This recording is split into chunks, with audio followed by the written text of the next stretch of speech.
so bitterly cold that even Hocus Pocus, a fur-coated rabbit, started to shiver. Hocus Pocus got Frosty's attention and pretended to make a fire.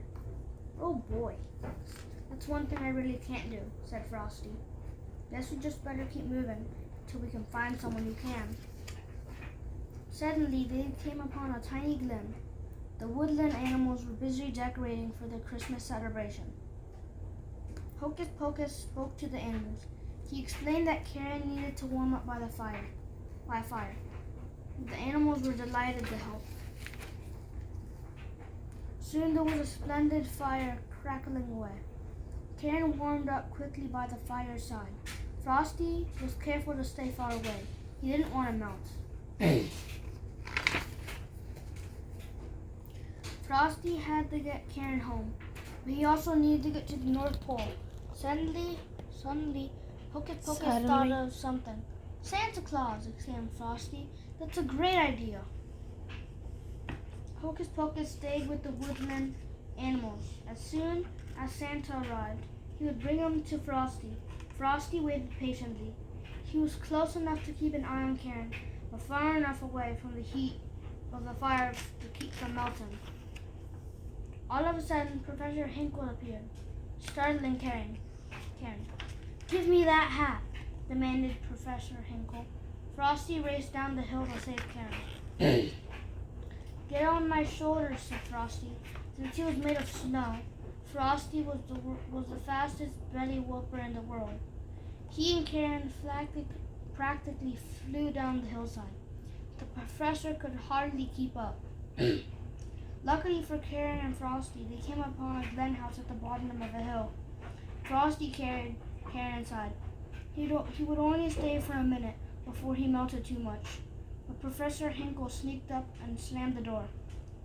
Now I've got you, and the minute you're all melted, the hat will be mine," the magician crowed. At that very moment, Santa arrived at the woodland glen. Hocus Pocus explained what had happened. Santa spoke fluent rabbit. They quickly followed Frosty's path in the snow. When they arrived at the greenhouse, they saw a terrible sight. Karen was crying beside a puddle. Frosty had melted. "Christmas can never disappear completely," Santa said to Karen gently. "It goes away and takes the form of spring and summer rain. But you can bet your boots when a jolly December wind kisses it, it will turn into Christmas snow all over again." When Santa opened the door, whoosh, a swirl of magic wind turned the water back into Frosty. Just as they were about to put the magic hat on Frosty, Professor Hinkle tried to grab it away. If you so much lay a finger on the brim, I'll never bring you another Christmas present," declared Santa. Professor Hinkle reluctantly agreed to let Frosty have the hat. Once that was all settled, there was only one thing left to do. Santa put the hat on Frosty. "Happy birthday!" Frosty exclaimed once again. Frosty was alive. Karen was overjoyed. The friends got into Santa's sleigh and took flight. Santa took Karen home first. Karen was very sad. She didn't want to say goodbye, but she knew Frosty was going to live at the North Pole and could not stay. The two friends hugged and promised to see each other next year. Every year, Frosty returned with the magical Christmas snow. And every year, there was a celebration, with Frosty leading the parade. Happy holidays and Merry Christmas.